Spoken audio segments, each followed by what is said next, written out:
দিবস উপলক্ষে কুলটি বিধানসভার নিয়ামতপুরের লছিপুর ব্রহ্মচারী স্থানে দিনব্যাপী এক বর্ণাঢ্য অনুষ্ঠানের আয়োজন করা হয়। আদিবাসী সংস্কৃতি ও ঐতিহ্যকে তুলে ধরতে নাচ, গান, আবৃত্তি, ছোট যাত্রাপালা সহ একাধিক সাংস্কৃতিক অনুষ্ঠানের আয়োজন করা হয়। গতকাল রাতে অনুষ্ঠিত সমাপন অনুষ্ঠানে প্রধান অতিথি হিসেবে উপস্থিত ছিলেন কুলটি বিধানসভার বিধায়ক তথা রাজ্যের মন্ত্রী ডক্টর অজয় কুমার পোদ্দার।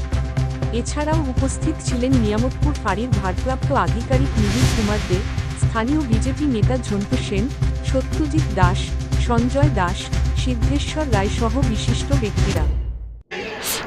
এখানে আসাটা আমার নিজেকে গর্ব অনুভব করছি। সিদ্ধু কানু আমাদের যেই সময় ব্রিটিশ সাম্রাজ্য ছিল তারা গুলি বন্দুক নিয়ে বম নিয়ে চলতো। আমাদের সিদ্ধু কানু থেকে আরম্ভ করে ভগবান বিরসা মুন্ডা অবধি তারা তীর ধনুষ নিয়ে ওদের সঙ্গে লড়াই করেছে। সে আপনি ভাবতে পারেন ওদের ভিতরে কি বুকে পাঠা ছিল। তারা তীর ধনুষ নিয়ে বন্দুকের মোকাবিলা করছিলেন। সেটা আমাদের জন্য একটা শিক্ষা আছে কি দুষ্ট কতই বড় হোক, সাম্রাজ্য কতই বড় হোক, যদি আমরা একবদ্ধ হয়ে লড়াই করতে চাই তো আমরা লড়াই করতে পারবো, ওদেরকে তাড়াতে পারবো। তারা এটা দেখিয়ে দিয়েছে পুরো সান্তাল পরগনা ছোটানাগপুর এরিয়াতে যে সান্তাল ও ছোটানাগপুর মুন্ডা বিরোধ হয়েছিল, তারা যে প্রতিকার করেছিল সে আজ অব্দি স্বর্ণ অক্ষরে লিখিত আছে। আমরা সবসময় ভগবান বিরসা মুন্ডা আর সিদ্ধু কানুদের পুজো করি। কেন? তারা আমাদেরকে দেখিয়ে দিয়েছে দেশাত্মবোধ, ভারত মাতার রক্ষা, সান্তাল পরগনার রক্ষা কিভাবে করতে হয়।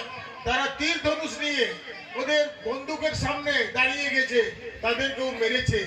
এই আমাদের একটা শিক্ষা। আমরা সিদ্ধু কানুকে প্রণাম করি, ভগবান বিরসা মুন্ডাকে প্রণাম করি। সিদ্ধু কানু জিত কর, সিদ্ধু কানু জিত কর। সবাই এখানে যত উপস্থিত আছে মা বোনেদের প্রণাম করি, সবাইকে নমস্কার, এটাই বলে শেষ করছি। জয়।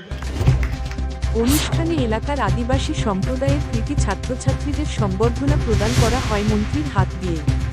এদিন মন্ত্রী ডা অজয় কুমার পোদ্দার ঘোষণা করেন, এলাকায় আদিবাসী সম্প্রদায়ের জন্য একটি স্কুল গড়ে তোলা হবে। এই ঘোষণার পর স্থানীয় আদিবাসী সম্প্রদায়ের মধ্যে ব্যাপক উৎসাহ ও আনন্দের পরিবেশ তৈরি হয়।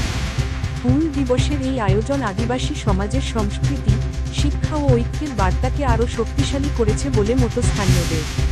আসানসোল থেকে প্রকাশ দাসের রিপোর্ট, জেলার বার্তা।